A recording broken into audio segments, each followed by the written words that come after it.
Have you ever found yourself making art of a particular subject over and over again?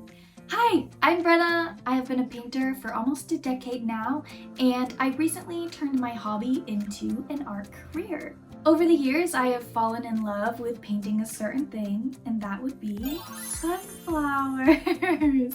I've painted so many, and I love to look at them just as much as little Brenna did to look at Van Gogh's many renditions of his sunflowers. Okay, enough talking, let's get into the tour. I am so excited to show you all that I have and all of the pictures that I can find. Bum, bum, bum, bum. Time for the intro. And now, I don't even know how I'm gonna do this. Well, here's the first one. This is such a huge guy. It's massive! That's what she's... Never mind. Anyway, look at how big and cute this one is. That's also what she... Ah! I can't! Anyway, so that is officially the first painting of the sunflower tour. I was 16 years old at the time I painted this in running start and in a college painting 101 class. This is one of the very first paintings I ever did in that class. I was in the painting class for about 3 semesters, so a lot of my early paintings are from that year. I was painting about 12 or more hours a week in the studio and at home at that time, and it was a huge boost in my artistic journey. The sunflower painting is one of the very first from that class, and I had taken the reference photo from North Dakota on a little road trip. We stopped at a sunflower field and I ran as far as I could into the field, snapped a photo because I knew that someday I wanted to paint it, even if I had never painted sunflowers before. This painting took me approximately 60 hours in total to do, and it's one of the longest amount of time that I've ever spent on a painting. I will say at this point in time, this was a huge feat for me, and I am so proud of what I did, but I do think that now I could achieve similar to this painting in much less time, and I'm honestly so excited to see what I could do with 60 hours on a painting now. I tend to work quickly and focus more on movement, but back then in college I focused so much on the amount of time and effort that I put into every piece. It didn't always matter what was done during the session. What mattered was that I was logging hours over and over again. Most parts of this piece got painted over, but I am really wondering what I could do with 60 hours of working time right now. At the end of my college class, the Painting 101, I became really obsessed with one-line drawings. These are drawings that you create by putting the pen down, drawing without ever lifting it up, and then when you're finished, then you lift up the pen. So essentially creating an entire drawing with just one line. I would make these with ink and then use watercolor or acrylic paint to add some color in to these one-line drawings. This summer after I graduated, I kept drawing these one-line sunflower paintings, adding color, and they were selling immediately.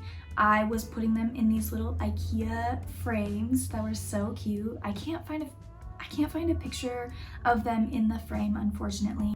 But overall, I look back at these and they are so beautiful and whimsical, almost fragile. The fragility of it being done in only one line means that there is a limited amount of time to work on this. You can only do it in one session. And something about that gives it this fragility and uniqueness for every single one of them that even with me making many of them at one time, I still felt that each of them was so unique and different. And I really think I could do this sort of thing again. Maybe sometime soon you guys will see me doing one-line sunflower drawings on my YouTube, just because these, I really did love making them and they sold really quickly. Other people loved them too. After I painted the sunflower painting, it was sometime the next summer, one of my friends requested that I paint the back of her denim jacket with sunflowers and a little saying in Finnish because we are both of Finnish heritage. I think this was my first ever commission, but I'm not totally sure, but it's the first commission that I ever remember. Overall, I'm both very proud of this painting on denim, but I also hate it. I'm proud of it and I hate it. I don't Both can be true at the same time, really. When I was painting it, I ended up having it in my travel pack, my art travel pack, and a bottle of ink spilled all throughout my travel pack. Thankfully, it did not entirely wreck the jacket. It was just along the top of the jacket. So the back panel, the back top panel, I had to paint black to cover up this ink spill. And it didn't totally match with the sunflower painting. And overall, I was just really disappointed in myself that I didn't take care of. There's chunks on me this whole time and nobody told me? Oh, shame. Anyway, I was so horrified and guilty that I felt that I did not take care of this piece well enough. This was somebody else's jacket that they gave to me and paid me to put something on top of it, and I felt that I had ruined it. Thankfully, this client was so gracious, so thankful. I do think that they really loved it. I definitely learned a lot from this piece about how to do commissions, what I like taking as far as commissions. I had never painted on denim before. I learned that it soaks up a ton of paint. Overall, this experience was really good for me as an artist, even if there was a lot of hiccups and if I was really stressed about it. So 3 days after I turned 18, I'm 24 now. 3 days after I turned 18, I drove across the country from Washington State, where I grew up, to New Hampshire. All the way. It was a choice. Anyway, I lived with my aunt and uncle and my cousins, and there was a bunch of friends there that I had as well. But even after I got there, I felt such a disconnect from my routine and normal life, especially being an autistic individual, that it was such a disconnect that I needed something to help ground me. So painting really became a part of my life that was healing, and it kept me tethered to this part of life that now everything else was so unfamiliar except for painting. Painting was something I could hold on to. I really love how this sunflower turned out. I was so proud of it because I felt that it had gotten so much better than the last sunflower painting I did in class. Even though it was smaller and it wasn't quite the same, it was just a bouquet, I still felt so proud of the things that I had learned. It was extremely loose, and that was something I have been trying to learn my entire artistic journey, is how to paint loose and freely. I ended up selling this painting soon after I painted it. It was only $50, $75, not enough. And I was so proud of it that I didn't really care how much money. I was just proud that somebody else saw value in my work that I saw. And it made me realize that, hey, maybe someday I could sell my paintings. Obviously, that was 6 years ago, and I'm just now starting my very first online shop with my original arts and prints, but little Brenna knew they had a spark.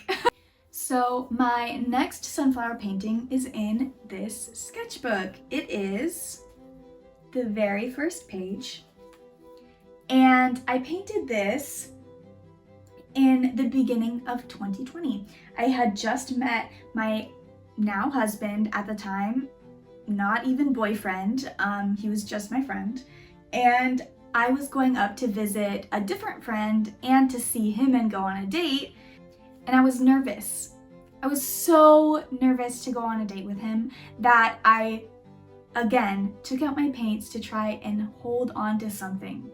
And I remember sitting there being so incredibly nervous, and I painted this out of my head. It wasn't anything planned, it wasn't a reference photo, I just was stressed, and I knew that what could calm me down was painting a sunflower field.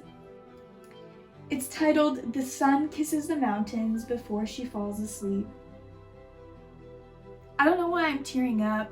I'm just getting into that memory and going from being so nervous and so excited to being so in love and married. It reminds me of our entire journey, not only my artistic journey and the things that I have been able to create since then, but going from this little sketchbook piece before one of our dates to now having a studio in our home that we share together, and my paintings all over our home, and that just gives me so much joy and so much happiness in not only my relationship but also my artistic journey. No crying! I have really cool eyeliner. Time for the next sunflower painting. Ta-da! So, I met my husband in the beginning of 2020, and by Valentine's Day, we weren't quite dating, but we knew that we wanted to spend it together. We decided we wanted to spend it as friends, with no gifts, but we were both lying because we both had gifts. So, for him, I gave him a car painting, and I'm gonna put in a video of him getting it because he was so cute. He was so cute. Look how cute he is. Now he's all tough and has a mustache and stuff. But he was so adorable, and he was so excited about his little car painting, and it was the first car I'd ever painted. I'm not talking about this painting. Next. Anyway, so he got me flowers, and I'll put a little picture in there. And so I brought them home, and I decided that I wanted to paint them so I could keep them forever. That painting and those flowers started a tradition now that whenever Nikki buys me flowers, mostly he buys me sunflowers, I get to paint them every time he brings them home for me. Here we go. I have no way to cut to the next painting, so I'm just going to now be like, look, it's a new one, and just not tell you when I'm done with my last story. Okay? Are we good? Are we good with that? Okay, just making sure. During the pandemic, I used art as a way to cope. Wow. Story of this video. Brenna uses art to cope.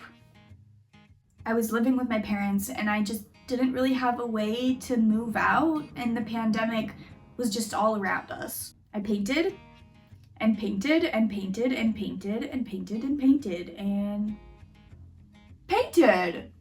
I painted these little paper sunflowers. I painted a bunch of them.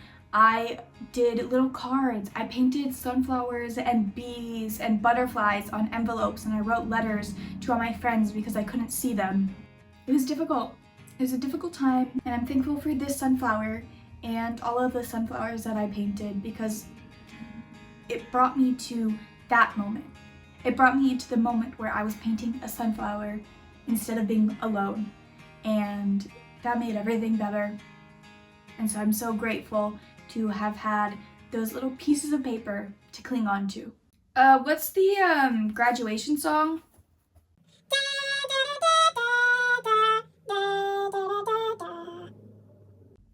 A graduation cap. Should I put it on? I'm wearing headphones.